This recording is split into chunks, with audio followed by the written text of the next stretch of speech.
Hello everybody and welcome back to World of Warships Legends. My name is Spartan Elite 43 and tonight we are back in the Yamato. And we spawn on Fault Line on the far left side. Now there are a Yamato and a Grossaker first and Alaska on the enemy team. Other than that, nothing too worrisome. And so we're going to push this left side. Now I just happened to spawn with two Grossaker first right in front of me. So needless to say, I'm feeling pretty confident about us winning this side. But, as is the struggle of multiplayer games, you can never know what the enemy, or what the friendly teammates are going to do. So, I'm going to push up, try to get this side spotted. I'm going to slow down a little bit, you'll see in a minute. I'm hesitant to be the first thing pushing around this corner, because I don't know what's out there. I don't have a way to spot because I use my spotter plane for the dispersion instead of an actual catapult fighter plane to spot people. But anyway, we're going to push up to this island nevertheless. As you can see, one of our Grossaker first running away right off the bat, because it's what you do.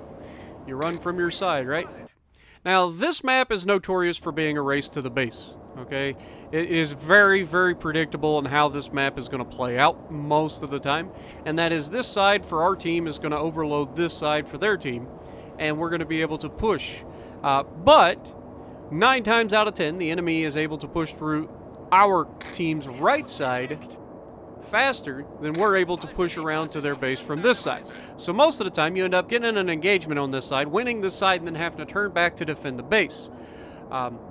This game's not going to be quite the same. We've got a Yamato and a Cleveland on the far right side, and they've got a Death Wish. Okay, this is where you need to know the map spawns and adjust your gameplay accordingly. Now, obviously, I'm spotted by a plane. I don't want to push around this corner. Clearly, something's over here, and we get a Yamato right there. Now, unfortunately, I'm too close to the island for this shot, but I take it anyway, just in case. Because sometimes it'll say you're too close and you'll still be able to sneak him over the island. That wasn't the case this time, unfortunately. But, you know, it is what it is. You got to push. So, now that we know the Yamato's running away, we don't see anything else. As soon as I get undetected here by this plane, I go ahead and I start pushing forward. The reason for that being is I know it's the Yamato's plane that's spotting me, because he's sailing away from me, and eventually the plane gets out of sight from me. So we're going to push around this island, and rather than chasing the Yamato the long way around the base, we're going to come back in through the center and do it. And the reason for that being is, A, it protects us from the Yamato while we engage the enemy who's going to be trying to cut across in front of the islands, but B, it also allows us to cut a good chunk of the map off, so I'm not going as far around the map. So, right off the bat, we see the Kagero out here. He's getting lit up by our Cleveland, I believe. And so, that's good for our team. They had an advantage from a destroyer, and we had 0 destroyers.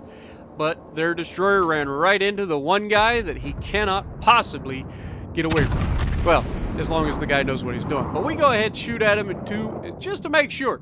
Because anytime a destroyer's spotted, it's everybody's best interest to try to get rid of him. Unfortunately, our rounds just kind of shadow his ships. Now, I'm not going to lie, today's been one of those days, man. Today has been one of those days. It's just every match, I'm on the cusp of getting something recordable, and either the team just steamrolls or the team gets steamrolled. And there's no in-between today. So it's just been a frustrating set of games for me. I was playing with Soviet earlier, and then I was like, dude, I gotta jump into solo so I can try to get a match. And, of course, very first match in solo, this happens. This is just the way it goes. So this is why I play solo more often than not. But we're gonna keep pushing. And like I said, the main thing here is that the enemy is going to completely screw the pooch. Look at what they're doing. They're chasing the Yamato on our team out to the edge. Now, obviously, Yamato's probably not going to die. Or probably going to die. I mean, he's literally fighting the entire enemy team right now. And he's got no real support. I mean, we're shooting it, or well, our team is shooting it, guys, in the pipeline there. But, of course, our Yamato goes down. Our Cleveland managed to ram the Roma, but at the end of the day, Cleveland dies, Roma does not. Is not a good message, in my opinion. But they do have no destroyer. They've lost their cruiser, so it's all a bunch of battleships. They do have one Alaska left. But, yeah, they've gotten their butts kicked up to this point. But because they pushed into the gap between the islands and pushed into the back alleyway, you know, no man's land over there, that's leaving them very, very vulnerable to losing this match by capping. So that's what we're going to do, and then we get this absolutely gorgeous shot at the broadside of Yamato, and 9 times out of 10, this is death first salvo.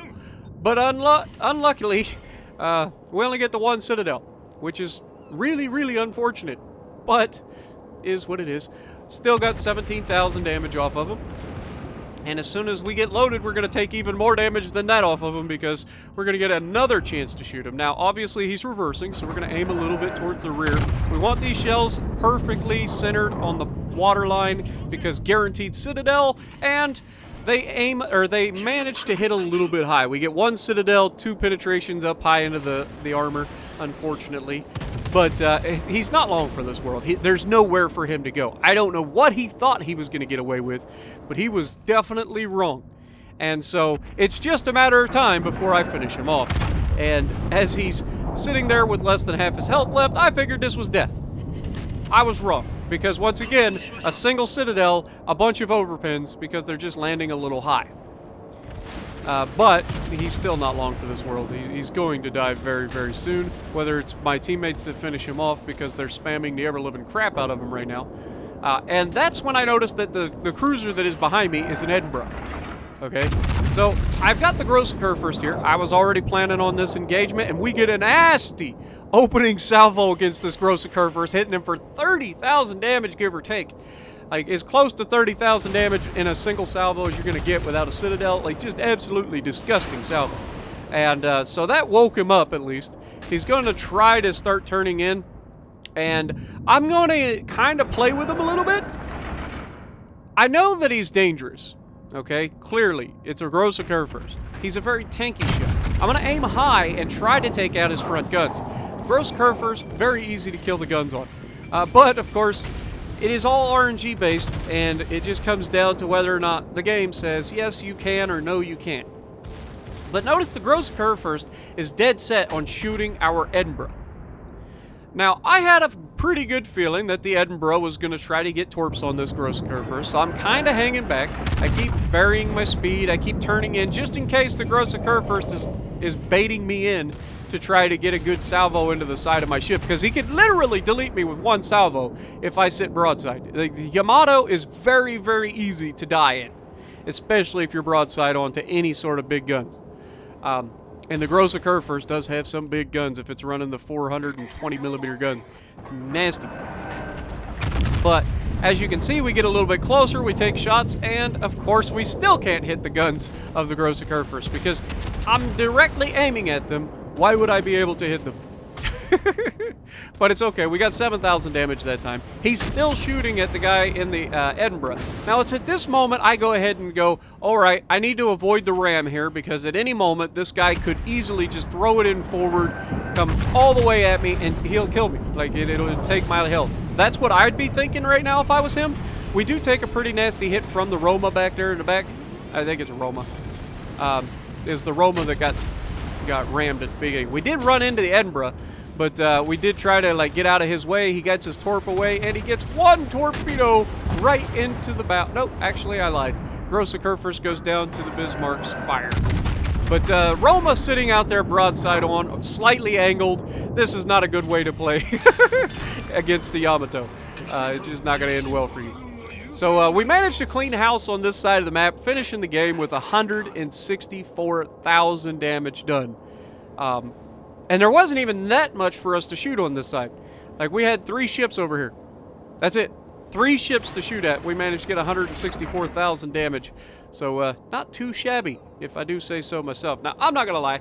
I was turning this ship around to charge straight out of the base to try to engage the enemy again, get a little bit more damage, see if we can't push it over that 200,000 barrier. But, you know, We got 3 people in the base. 2 of us are battleships that are just too slow to get out of the cap, and the Edinburgh has no intentions of going anywhere, which is fair enough. Generally speaking, you don't want to leave the base because you're giving up a guaranteed win for a possible loss, which is never a good trade, right? But at the same time, it's 2 ships versus 5. If they can beat that, they deserve it. So, and the fact that I'm in I've got all my health basically. I've still got enough health that I'm basically a full health Roma at this point. And I have 18-inch guns that are just itching for another fight. But I hope you guys enjoyed, and guess what, guys? This is the first time I've actually mentioned this in a video, I think. I could be wrong. Maybe I'm wrong. But I think this is the first time I've mentioned it. We hit 25,000 subscribers. That's ridiculous. Thank you guys.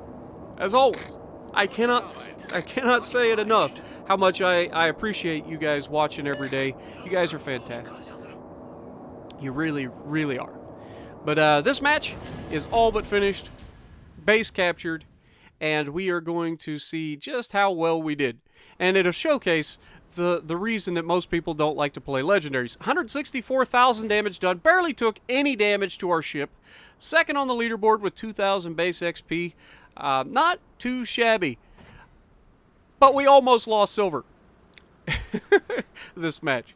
If we hadn't run the consumable, or yeah, the epic credits booster, we would have lost silver, which is why I always run epic credit boosters in my legendaries. So if you like what I'm doing, punch the like button, leave a comment below, subscribe to the channel if you haven't already, and as always, I will see you in the next video.